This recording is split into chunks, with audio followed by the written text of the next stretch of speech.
이사야 말씀은 총 66장으로 되어 있습니다. 매우 긴 장이죠.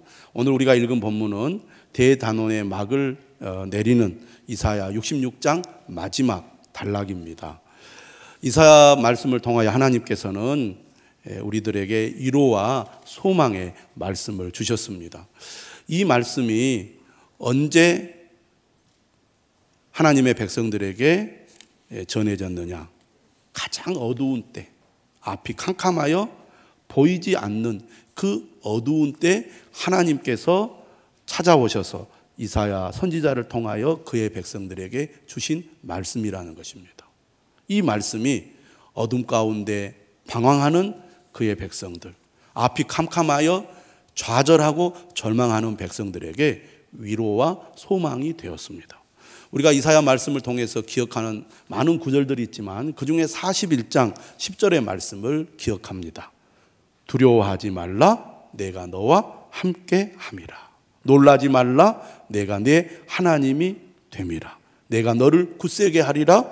참으로 너를 도와주리라. 참으로 나의 의로운 오른손으로 너를 붙들리라. 힘들고 슬프고 괴롭고 고통스러울 때 이 위로의 말씀은 얼마나 우리에게 힘이 되는지 모릅니다. 여러분, 힘들고 어려울 때 이 하나님의 음성을 들으시기를 바랍니다. 두려워하지 말라, 내가 너와 함께 함이라. 놀라지 말라, 내가 네 하나님이 됨이라. 하나님의 말씀이 우리에게 위로가 되고 소망이 되는 이유가 어디에 있겠습니까? 그 이유는 바로 하나님은 말씀대로 행하시는 분이시기 때문입니다. 말만 좋고 행동이 따르지 않는다면 그 말이 그냥 껍데기에 불과할 것입니다. 하지만 하나님은 반드시 말씀하시고 이루시는 분이죠. 이사야 46장 11절에서도 분명히 말씀하십니다. 내가 말하였은즉 반드시 이룰 것이요 계획하였은즉 반드시 시행하리라. 얼마나 우리에게 용기를 주는 말입니까? 내가 말하였은즉 반드시 이룰 것이요 계획하였은즉 반드시 시행하리라. 하나님은 말로만 우리에게 위로하고 소망을 주시는 것이 아니라 실제로 그 말씀대로 행하시는 분이기 때문에 하나님의 말씀은 우리에게 진정으로 힘이 되는 것입니다. 오늘 우리가 이사야 말씀의 마지막 단락을 보는데 이사야 65장, 66장은 이사야의 결론이라고 할 수 있습니다. 이 이사야 마지막 부분은 하나님의 비전입니다. 하나님이 그의 백성들을 향한 어떤 계획과 꿈을 가지고 계시는지, 그들에게 무엇을 약속하고 이룰 것을 말하고 있는지를 보여주는 장이라고 할 수 있겠습니다. 오늘 우리가 마지막 단락의 말씀을 읽어보면 크게 두 가지 내용으로 이루어져 있는 것을 알 수 있습니다. 그게 뭐냐면 따라서 합시다. 심판과 구원. 위로와 소망의 말씀을 하시는 하나님께서 왜 마지막 부분에서 심판의 말씀을 강조하고 계실까? 특히 오늘 이사야 66장 마지막 절은 심판의 메시지로 끝이 나고 있어요. 위로와 소망을 주시는 하나님의 이사야 말씀에 왜 끝이 심판으로 끝이 날까? 그런 우리가 의문을 던질 수가 있는데요. 우리는 이 사실을 알아야 됩니다. 심판과 구원은 동전의 양면과 같다는 겁니다. 심판이 강조됨으로써 하나님의 구원이 더욱 빛이 나고 돋보이는 것입니다. 모두가 다 구원을 받는다. 다 받는데 특별할 게 뭐가 있겠어요? 이럴 수 있잖아요. 그런데 오늘 하나님께서는 심판의 말씀을 통하여 모두가 다 구원을 받는 것이 아니라 심판을 받는 사람도 있고 구원을 받는 사람도 있다는 겁니다. 그 심판이 매우 무시무시한 심판이라는 겁니다. 그런데 하나님께서 택한 백성, 하나님께로 돌이켜 하나님 앞으로 가까이 나온 그의 백성들은 이 심판의 형벌을 받지 않고 구원을 받게 될 것이라고 약속을 하고 있습니다. 오늘 본문 15절의 말씀을 보시면 하나님께서 심판주로 오시는데 어떠한 모습으로 오느냐? 전쟁의 용사로서 대적들을 물리치러 강한 이 힘과 군사력을 가지고 대적들을 물리치러 오는 그런 모습으로 묘사가 되고 있습니다. 보라, 여호와께서 불에 둘러싸여 강림하시리니 그의 수레들은 회오리바람 같으리로다. 그가 혁혁한 위세로 노여움을 나타내시며 맹렬한 화염으로 책망하실 것이라. 아마 하나님의 이 강림하는 모습을 보면 그 대적들, 하나님의 원수들은 다 두려움에 빠질 수밖에 없을 것입니다. 이처럼 하나님의 심판은 매우 강력하게 임하여 하나님의 심판을 받는 사람은 한 사람도 빠짐없이 그 형벌을 받게 될 거라는 거예요. 이렇게 하나님이 마지막 때 심판을 행하심과 동시에 하나님께서 구원을 베푸실 것이라고 오늘 본문은 가르쳐주고 있습니다. 18절에서 21절의 말씀은 바로 하나님이 베푸실 구원에 대해서 약속하시는 말씀입니다. 이 본문의 특징이 뭐냐? 하나님의 구원은 이스라엘 민족들만의 구원이 아니라 모든 민족들, 다시 말하면 이방인들에게 구원을 베푸실 것이라는 약속의 말씀이라는 거죠. 이스라엘 민족을 넘어서 열방에 하나님의 구원을 행하실 거라는 거죠. 이와 같은 하나님의 구원의 계획은 갑자기 나온 계획이 아니라 처음부터 가지고 계셨던 계획이었습니다. 하나님께서 세상을 창조하시고 인간을 창조하셨을 때 보시기에 좋았더라, 보시기에 심히 좋았다라고 말씀하시면서 만족해 하셨습니다. 그런데 인간이 하나님과의 그 언약을 어기고 하나님께 등을 돌려 하나님께 죄를 범함으로 인간은 타락하게 되었습니다. 시간이 지날수록 인간의 죄는 세상에 가득하게 돼요. 창세기 6장에 보면 하나님께서 죄가 가득한 세상을 보시고 인간을 창조하신 것을 한탄하셨다고 그랬습니다. 그래서 하나님께서 어떻게 결심을 하십니까? 물로 심판하실 것이라고. 그래서 노아의 가족들을 제외하고는 모두 다 하나님이 심판을 행하십니다. 하나님은 어떤 분이신가? 죄인들을 심판하시는 분입니다. 말씀대로 심판을 행하시는 분이시죠. 하나님께서 노아를 통하여 다시 시작하십니다. 그러나 시간이 지났을 때 인간들의 모습은 어떻습니까? 바벨탑에서 그 인간의 그 본성이 그대로 잘 나타납니다. 그들은 하늘 꼭대기까지 탑을 쌓자고 말합니다. 우리가 하나님의 자리에 오르겠다는 겁니다. 이처럼 하나님을 대적하는 인간의 죄악은 여전히 계속되고 있다는 거예요. 그런데 하나님은 이러한 인간의 죄악에도 불구하고 그가 지으신 인간을 향한 사랑과 구원을 결코 포기하지 않으셨습니다. 그래서 하나님께서 어떻게 하십니까? 한 사람을 선택하세요. 그 사람이 누굽니까? 바로 이스라엘의 조상 아브라함입니다.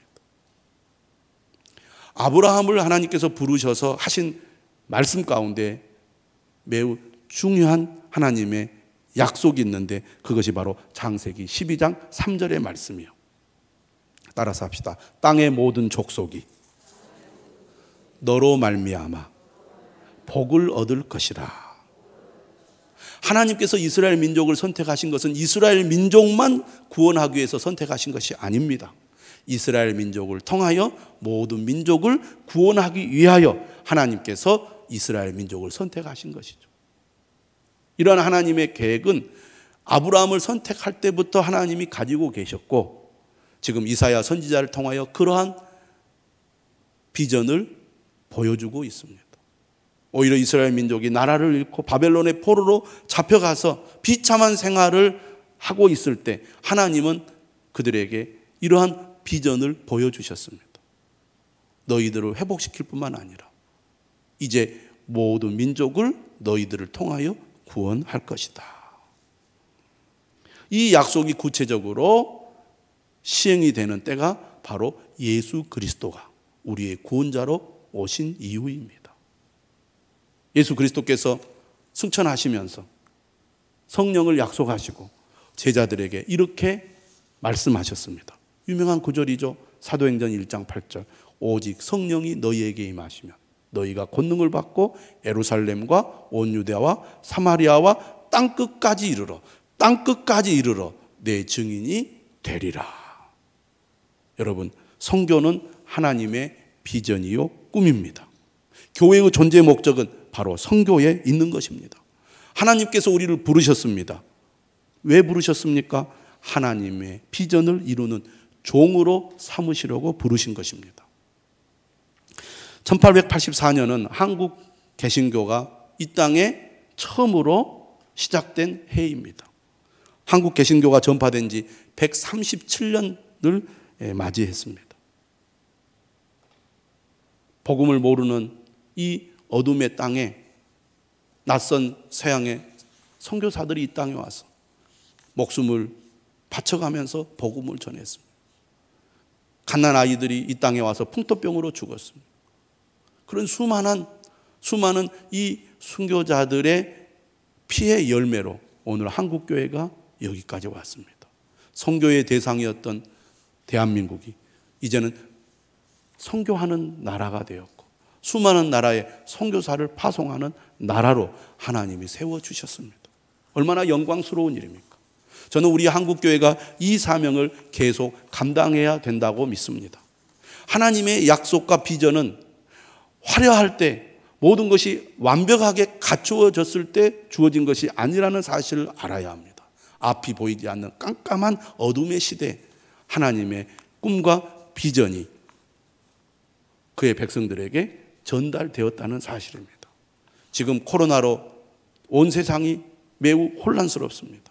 한국교회도 이러한 환경에 영향을 받아서 점점 약해지고 또 세상으로부터 선한 영향을 끼치지 못하고 있습니다. 하지만 이럴수록 우리는 하나님의 말씀에 귀를 기울이고 하나님께서 우리에게 주신 이 하나님 나라의 꿈을 우리가 붙들고 믿음으로 나아가야 될 줄로 믿습니다.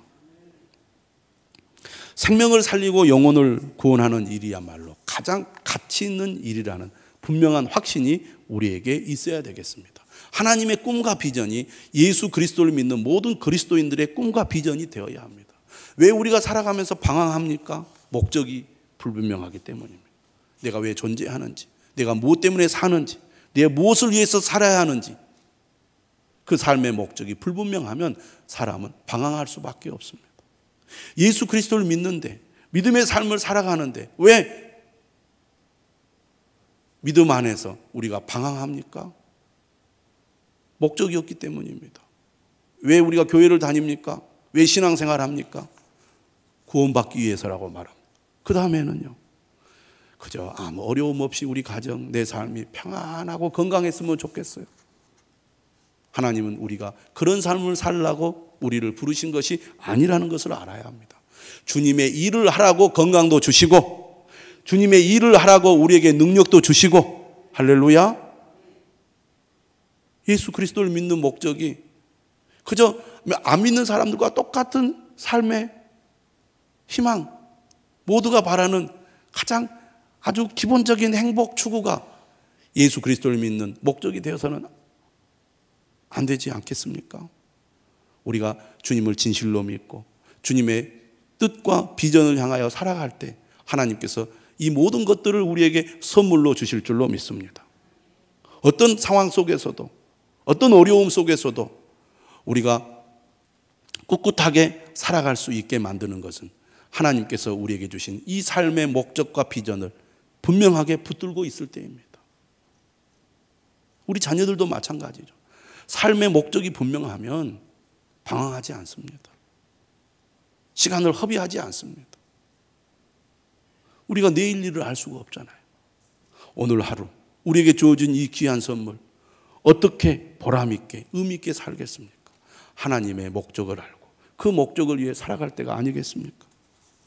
사랑하는 여러분, 선교는 하나님의 꿈이고 비전입니다. 이를 위해 하나님이 우리를 부르셨습니다. 교회를 세우신 것입니다. 여러분을 통하여 여러분의 가족, 형제, 이웃들을 구원하라고 하나님 우리를 부르신 줄 믿으시기를 바랍니다. 우리 교회를 왜 세우셨습니까? 이 지역에 죽어가는 영혼들을 살리라고 우리를 부르시고 이 교회를 세우지 않으셨습니까? 오늘 우리는 더 넓게 저 먼 곳을 바라보면서 믿지 않는 영혼들을 구원하는 선교의 사명을 감당해야 될 줄로 믿습니다. 우리 교회는 비록 작지만 시작할 때부터 선교로부터 출발을 했습니다. 어떤 어려움이 있더라도 선교하는 일을 중단하지 말아야 되겠다, 이런 마음을 가지고 선교하는 일에 동참하고 있습니다. 우리 성도들이 열심히 최선을 다하여 기도하고 후원하는 그런 일에 참여함으로써 선교의 사명을 감당하고 있습니다. 어려운 교회들을 돕고 있습니다.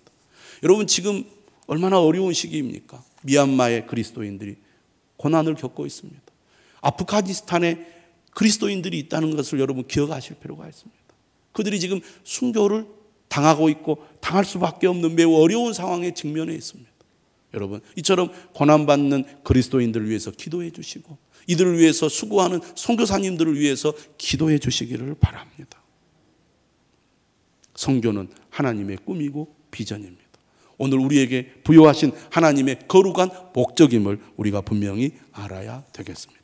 하나님께서 이처럼 이스라엘 민족을 통하여 세계 열방을 구원하시려는 하나님의 뜻이 무엇입니까? 그들이 하나님과 친밀하게, 하나님과 깊은 교제 속에 하나님이 주시는 풍성한 은혜를 누리기를 원하시기 때문입니다. 그래서 하나님은 그들을 불러서 어디로 하나님이 인도하십니까? 오늘 본문 20절 말씀을 보시기를 바랍니다. 20절 이렇게 말씀하죠. 나 여호와가 말하노라. 이스라엘 자손이 예물을 깨끗한 그릇에 담아 여호와의 집에 드림같이 그들이 너희 모든 형제를 문 나라에서 나의 성산 예루살렘으로 말과 수레와 교자와 노새와 낙타에 태우다가 여호와께 예물로 드릴 것이요 나는 그 가운데서 택하여 제사장과 레위인을 삼으리라. 하나님께서 세계 모든 민족을 부르신 목적은 그들로 하나님만 섬기는 하나님의 백성이 되게 하시기 위해서입니다. 어떻게 해요? 하나님을 예배하는 예배자가 되게 하심으로. 이방 민족을 하나님께서 예배자로 부르십니다. 그리고 그들을 심지어 어떻게 하시겠다고 말합니까? 그 가운데서 택하여 제사장과 레위인을 삼으시겠다고 말씀하십니다. 제사장과 레위인은 누구입니까? 바로 하나님을 예배하는 예배의 중요한 직책이죠. 하나님께서 이렇게 이방 민족들을 하나님의 참된 예배자로 부르시는 이유가 어디에 있습니까? 오늘 보면 15절, 16절 하나님의 심판의 말씀이 선포되면서 17절에 어떤 말씀을 하고 있느냐면 이렇게 얘기를 해요. 스스로 거룩하게 구별하여 스스로 정결하게 하고. 하나님의 백성들이 하나님 앞에 나갈 때 이렇게 구별되어 거룩한 자로 나가야 합니다. 그런데 이들이 지금 거룩하게 구별하고 스스로 정결하게 하는 이유가 어디에 있습니까? 하나님을 예배하고 하나님을 섬기기 위해서가 아니었습니다. 17절 그 다음 보시기 바랍니다. 동산에 들어가서 그 가운데 있는 자를 따라 돼지고기와 가증한 물건과 쥐를 먹는 자가 다 함께 망하리라. 무슨 얘기입니까? 그들이 그렇게 자신들을 구별한 이유는 우상을 숭배하기 위해서였습니다. 이 말씀은 주로 누구를 겨냥하고 있는 말씀이냐면 이스라엘 민족 가운데 우상을 숭배하는 자를 겨냥하고 있는 말입니다. 하나님께서 반복하여 그들을 부르시고 내게로 돌아오라. 우상 숭배를 버리라. 나만을 섬기라. 이렇게 말씀하셨음에도 불구하고 계속해서 하나님의 말씀을 거부하고 끝까지 우상의 길로 갔던 그 이스라엘 백성들을 향한 하나님의 심판의 말씀이에요. 그런데 이러한 하나님의 말씀이 구약 시대에만 국한된 것이 아닙니다. 신약 시대도 여전히 동일하게 나타나고 있습니다. 예수 그리스도께서 하나님의 아들로 이 땅에 구원자로 오셨을 때 제사장들과 서기관들과 바리새인들은 하나님의 아들을 거부했습니다. 믿지 않았습니다. 그래서 예수님께서 뭐라고 말합니까? 구원이 너희들을 떠나 가난한 자들 그리고 선택받지 못한 자들 그리고 이방인들에게 임할 것이라고 말씀하지 않았습니까? 하나님의 구원은 이처럼 하나님의 부르심에 응답하는 자들에게 임합니다. 교만하여 하나님을 대적하고 거부하는 자들에게는 하나님의 심판이 임할 거라는 것이죠. 하나님은 우리가 참된 예배자가 되기를 원하십니다. 참된 예배자는 어떤 사람입니까? 우상 숭배를 버리고 하나님을 나의 삶의 최고로 여기고 하나님을 예배하는 사람입니다. 하나님이 우리의 삶의 먼저가 되고 최고가 되어야 합니다. 우상 숭배란 무엇입니까? 하나님보다 더 사랑하고 더 귀하게 여기고 더 아끼는 것이 우상이요. 하나님의 선물을 하나님보다 더 사랑하는 것이 우상이라는 것을 알아야 됩니다. 오늘 현대인들에게 가장 큰 우상이 무엇입니까? 바로 돈입니다. 무엇이 요즘 현대인들의 우상입니까? 가족이 우상이요. 돈이 나쁜 겁니까? 하나님이 우리가 이 땅에서 윤택하게 살도록 주시는 선물이죠. 가족이 얼마나 귀하고 소중합니까? 하나님의 선물 아닙니까? 그러나 하나님보다 돈을 더 사랑하고 하나님보다 가족을 더 사랑하는 것이 우상이라는 거예요. 하나님을 진실로 믿고 사랑하고 섬기는 삶을 살아가기를 원하십니다. 그 삶의 첫 번째가 바로 예배입니다. 예배. 그래서 오늘 하나님께서는 이방인들을 예배자로 불러서 심지어 제사장과 레위인을 삼으시겠다고 말씀하십니다. 하나님께서 세상을 온전히 회복할 때 무엇이 회복된다고 말합니까? 23절 예배가 회복될 것이라고 말해요.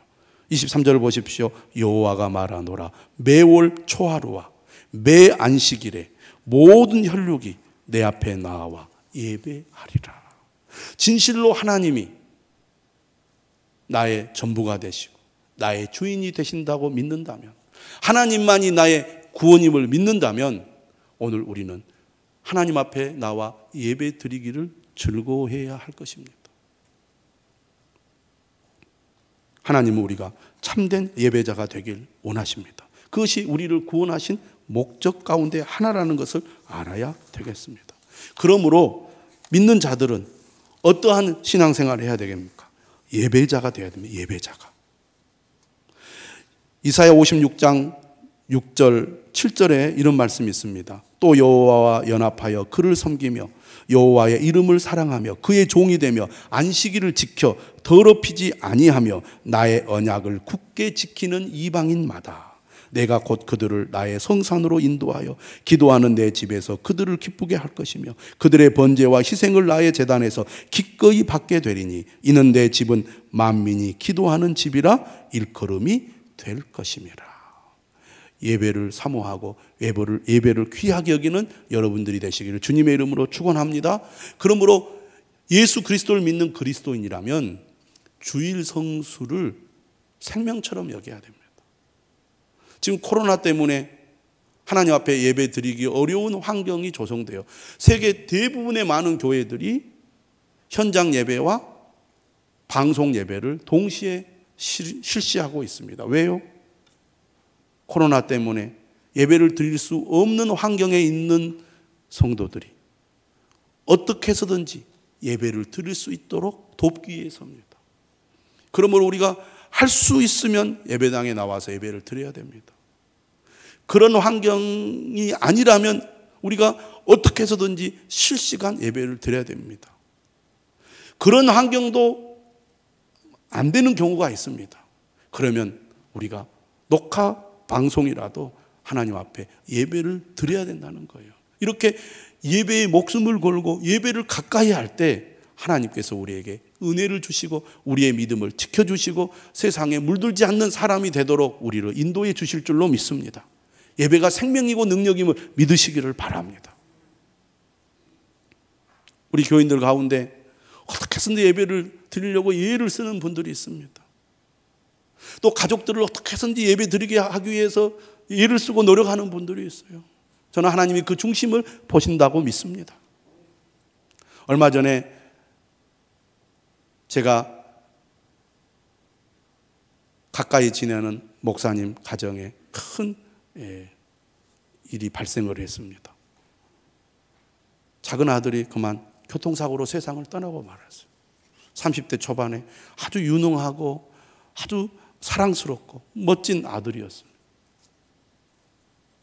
그런데 갑자기 사고로 목숨을 잃었어요. 얼마나 고통스럽고 슬프겠습니까? 이루 말할 수 없는 그 무엇이 위로가 되겠습니까? 근데 이분이 이제 아내와 함께 기도원에 가서 이렇게 이제 마음을 추스리게 되는데 어떻게 위로를 받고 힘을 얻었느냐? 그분이 그렇게 고백을 해요. 예배를 통해서 힘을 얻었습니다. 기도원에 갔더니 예배를 하루에 4번이나 드리더랍니다. 새벽 기도회, 오전 기도 예배, 또 오후 예배, 저녁 예배. 평소 같으면 기도원에 이렇게 이제 좀 쉬러 가면은 예배를 한 번이나 드릴까 말까 하는데 너무 큰 슬픔 가운데 얼마나 견디기가 힘들었겠어요. 그러니까 새벽부터 하루 4번씩 예배를 꼬박꼬박 드리는 겁니다. 근데 예배를 드릴수록 힘을 얻는 거예요. 그래서 그분이 그렇게 얘기해요. 예배가 능력이고 힘이구나. 우리가 살아가면서 슬픔에 빠지면 그 슬픔이 나를 완전히 짓눌러서 정상적인 삶을 살지 못하도록 우리를 무너뜨려 버립니다. 근데 이렇게 기도했다는 거, 하나님, 내가 깊은 슬픔에 빠지지 않고 이 슬픔에서 빨리 벗어나게 해 주십시오. 하나님의 약속의 말씀이 위로가 되었고 또 그런 이 고통 가운데 하나님 앞에 끊임없이 예배를 드림으로 슬픔에 깊이 빠지지 않도록 하나님이 나를 건져주셨다는 고백을 들었습니다. 또 그분이 그런 얘기를 해요. 자기가 수십 년간 목회를 하면서 자기와 같은 그 깊은 슬픔 가운데 빠진 교인들 가운데 어떤 어려움이 있더라도 매주 빠지지 않고 예배 생활을 충실히 하는 분들은 깊은 슬픔에 빠지지 않고 그 슬픔에서 벗어나 힘을 얻어 믿음의 삶을 잘 살아가더라. 그런 이야기를 제가 들었습니다. 여러분, 예배가 얼마나 중요한지 모릅니다.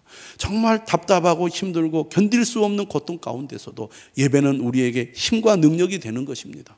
그러므로 우리가 진정으로 구원받은 하나님의 자녀라면, 하나님이 나를 부르시고 나를 구원해 주셨다고 믿는다면 예배에 생명을 걸고 목숨을 거시기를 바랍니다. 예배를 귀하게 여기시기를 바랍니다. 어떤 어려움이 있더라도 예배의 자리로 가까이 나가시기를 바랍니다. 그래야 우리가 흔들리지 않는 믿음을 가질 수 있고 우리에게 맡겨주신 사명을 우리가 감당할 수 있는 것입니다. 이 코로나의 어려움은 우리로 하여금 하나님과의 관계를 멀어지게 만들잖아요. 예배가 멀어질수록 하나님이 멀어집니다. 하지만 힘들고 어려울수록 하나님 앞으로 가까이 나가 예배를 드릴수록 힘을 우리가 회복할 수가 있어요.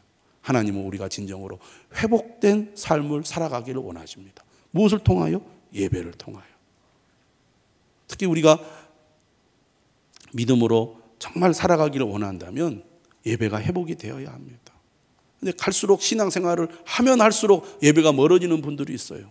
여러분, 오늘 말씀을 듣고 다시 한번 새롭게 결단할 수 있기를 주님의 이름으로 축원합니다. 마지막으로 하나님의 궁극적인 비전이 뭐냐? 새 하늘과 새 땅입니다. 오늘 보면 22절 말씀하시죠. 내가 지을 새 땅과 새 하늘과 새 땅이 내 앞에 항상 있는 것 같이 너희 자손과 너희 이름이 항상 있으리라. 새 하늘과 새 땅이라는 이 낱말은 성경에 4번 나옵니다. 구약에 2번, 오늘 이사야 65장과 66장, 그리고 신약에 보면 베드로 후서와 요한계시록에 나옵니다. 새 하늘과 새 땅은 무엇을 얘기합니까? 바로 새 창조를 얘기하는 것입니다. 하나님은 어떤 분이십니까? 창조주가 되시는 분이죠. 그분이 새 창조를 하시겠다는 거예요. 65장 17절에 이렇게 말씀하십니다. 보라, 내가 새 하늘과 새 땅을 창조하나니 이전 것은 기억되거나 마음에 생각나지 아니할 것이라. 새롭게 하나님이 창조하시겠다는 겁니다. 이것은 하나님께서 완전히 그의 백성들을 회복하시고 구원을 완성하시겠다는 것입니다.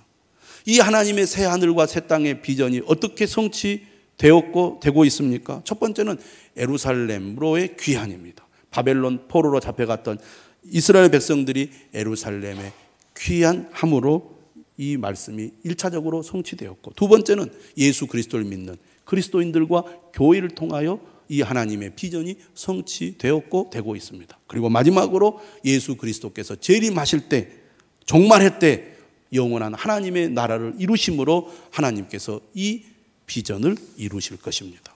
사랑하는 여러분, 우리는 이 땅에 영원히 살지 않습니다. 이 세상도 영원하지 않습니다. 마지막 때가 있고 종말이 있고 이 종말의 때 구원과 심판이 있을 것입니다. 예수님께서 말씀하셨죠. 너희는 온 천하에 다니며 만민에게 복음을 전파하라. 믿고 세례를 받는 사람은 구원을 얻을 것이요 믿지 않는 사람은 정죄를 받으리라. 오늘 본문 24절의 말씀에 그들이 나가서 내게 패역한 자들의 시체들을 볼 것이라 그랬습니다. 그들이 누굽니까? 구원받은 하나님의 백성들이 하나님을 대적하고 하나님을 거역한 자들의 심판을 목격하게 될 것을 말합니다. 구원과 심판은 동전의 양면이고 동시에 일어나는 하나님의 역사입니다. 데살로니가 후서 1장 7절과 9절에서도 말씀하시죠. 주 예수께서 자기의 능력의 천사들과 함께 하늘로부터 불꽃 가운데 나타나실 때 하나님을 모르는 자들과 우리 주 예수의 복음에 복종하지 않는 자들에게 형벌을 내리시리니 이런 자들은 주의 얼굴과 그의 힘의 영광을 떠나 영원한 멸망의 형벌을 받으리로다. 새하늘과 새 땅이 이루어질 때 믿는 자들은 구원을 받을 것이요 믿지 않는 자들은 하나님의 심판과 형벌을 받게 될 거라는 것입니다. 그러므로 새하늘과 새 땅을 바라보는 그리스도인들은 어떻게 살아야 할 것입니까? 골로새서 3장 1절에서 이렇게 말합니다. 그러므로 너희가 그리스도와 함께 다시 살리심을 받았으면 따라서 합시다. 위의 것을 찾으라. 위의 것을 생각하고 땅의 것을 생각하지 말라. 여러분, 사람들이 노후를 대비합니다. 은퇴하고 40년 이상을 살아가야 한다고 노후를 준비하고 대비하는데 우리가 이 땅에 사는 날이 영원하지 않다는 것을 알아야 됩니다. 그런데 우리는 너무나 땅의 것만 추구하고 이 땅에 영원히 살 것처럼 전혀 하나님의 나라 새하늘과 새 땅을 준비하지 않고 살아가고 있지 않습니까? 하나님께서 오늘 당장이라도 우리를 불러가실 때 하나님 감사합니다. 하나님 나를 영원한 하나님의 나라로 저 새하늘과 새 땅으로 불러주시니 감사합니다. 그렇게 우리가 고백할 수 있겠습니까? 저는 여러분들이 이런 비전을 가지고 위의 것을 찾는 그런 삶을 살아갈 수 있기를 바랍니다. 사도 바울처럼 디모데후서 4장 7절과 8절에 고백하듯이 우리도 그러한 고백을 할 수 있어야 되지 않겠습니까? 나는 선한 싸움을 싸우고 나의 달려갈 길을 마치고 믿음을 지켰으니 이제 후로는 나를 위하여 의의 면류관이 예비되었으므로 주 곧 의로우신 재판장이 그날에 내게 주실 것이며 새하늘과 새 땅의 비전을 가지고 위의 것을 찾으며 믿음으로 살아가는 저와 여러분들이 되시기를 주님의 이름으로 축원합니다.